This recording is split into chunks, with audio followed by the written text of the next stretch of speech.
ایک انگریز نے پاکستان کا دورہ کیا۔ واپسی پر اس نے ایک دکان پر جلیبی دیکھی۔ جلیبی کو دیکھ کر وہ حیران رہ گیا کہ اتنا گول کیسے بن جاتی ہے اور پھر اس کے اندر رس کیسے گیا۔ وہ 1 کلو جلیبی پیک کرا کے اپنے ملک لے گیا۔ اپنے ملک پہنچ کر وہ جلیبی کو لیبارٹری میں لے گیا اور اپنے سینئر سائنسدان کو دکھایا۔ وہ تحقیق کرے کہ جلیبی کے اندر رس کیسے جاتا ہے۔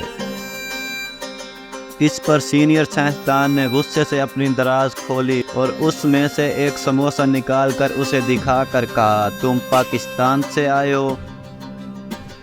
میں اس سموسے پر 5 سال سے تحقیق کر رہا ہوں کہ اس کے اندر آلو کیسے داخل ہوا اور ابھی تک پتہ نہیں چل سکا۔ آپ ایک اور نئی پریشانی لے کر آئے ہو۔ گدھا شیر بن گیا۔ ایک دن ایک گدھا سڑک پر چل رہا تھا کہ اسے ایک گٹھڑی نظر آئی۔ جب اس نے گٹھڑی کھولی تو اس میں سے شیر کی کھال دیکھ کر حیران رہ گیا۔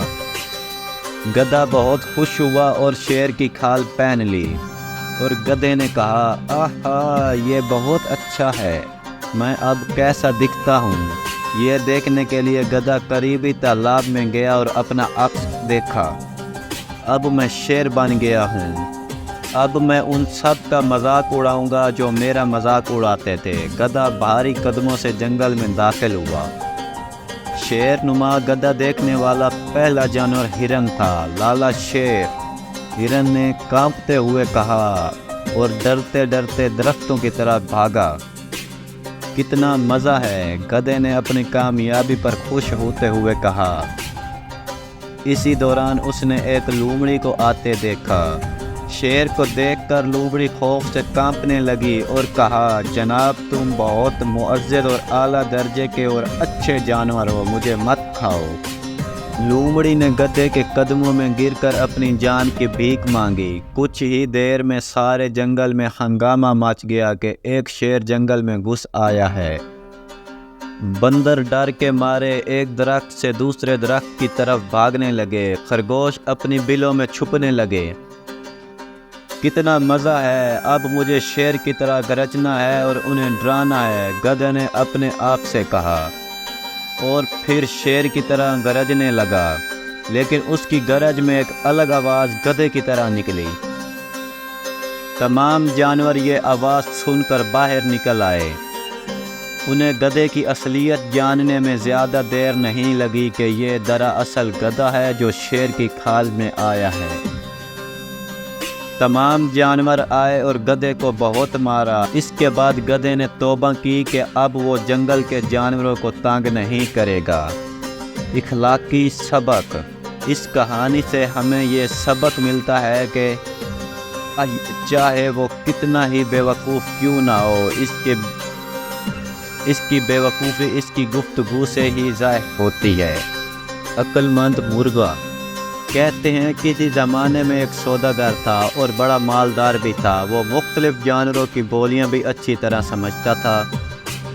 ایک دن اس نے اپنے مویشی خانے میں گدھے اور بیل کو آپس میں باتیں کرتے سنا۔ بیل گدھے سے کہہ رہا تھا، تم خوش قسمت ہو جب کہ میں سارا دن ہل چلاتا ہوں اور تم مزے سے رہتے ہو۔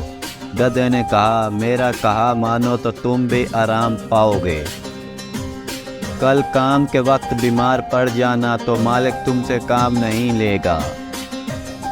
بیل نے خوش ہو کر تعویذ پر پورا عمل کرنے کا یقین دلایا۔ سوداگر نے ان کی باتیں سن لی مگر خاموش رہا۔ اگلے دن جب ملازم نے بیل کے بیمار ہونے کی اطلاع دی تو سوداگر نے مسکرا دیا اور کہا کہ گدھے کو لے جاؤ۔ نوکر گدھے کو لے گیا اور شام تک کام لیا۔ رات کو جب گدھا آیا تو بیل نے شکریہ ادا کیا۔ ہماری تعویذ خوب رہی اور مجھے آرام کرنے کا موقع مل گیا۔ گدھا دن بھر مشقت سے چور چور تھا۔ اس وقت تو خاموش رہا، لیکن جی میں سوچتا رہا اچھے نصیب کی کہ خود مصیبت میں پھنس گیا۔ اگلے روز سوداگر پھر مویشی خانے پہنچا تاکہ گدھے اور بیل کا معاملہ دیکھے۔ آج اتفاقاً اس کی بیوی بھی ساتھ تھی۔ اس وقت گدھا بیل سے پوچھ رہا تھا، آج کیا کرو گے؟ بیل نے کہا، آج بھی میں بیمار ہوں گا۔ گدھے نے کہا نہیں، ایسا غضب نہ کرنا، مالک کہہ رہا تھا کہ اگر بیل تندرست نہ ہوا تو اس کو ذبح کر دیا جائے گا، اس لیے بہتر یہی ہے کہ آج کام پہ جاؤ ورنہ جان کو خطرہ ہے۔ سوداگر یہ سن کر ہنس پڑا۔ اس کی بیوی نے حیران ہو کر پوچھا، آپ کیوں ہنسے؟ سوداگر نے کہا، مجھے گدھے اور بیل کی باتوں پر ہنسی آ گئی ہے۔ تو بیوی نے کہا، مجھے بھی بتاؤ کہ ان دونوں میں کیا گفتگو ہوئی ہے۔ سوداگر نے کہا، یہ ایک راز ہے، اگر ظاہر کر دیا تو میری جان کو خطرہ ہے۔ بیوی اصرار کرنے لگی اور کہا کہ تم بہانے بناتے ہو، درست بات نہیں بتائی تو میں اپنے آپ کو قتل کر لوں گی۔ سوداگر نے اسے بہت سمجھانا چاہا لیکن وہ اپنی ضد پر اڑی رہی اور ساتھ ہی وہ رونا پیٹنا شروع کر دیا۔ سوداگر پریشان ہو گیا، اگر بتاتا ہوں تو میری زندگی پر غرق آتا ہے، نہیں بتاتا تو یہ جان کھو دیتی ہے۔ اس فکر میں کھڑا تھا کہ کتے نے مرغ سے کہا، تو آج بھی مرغیوں کو ڈانٹ رہا ہے؟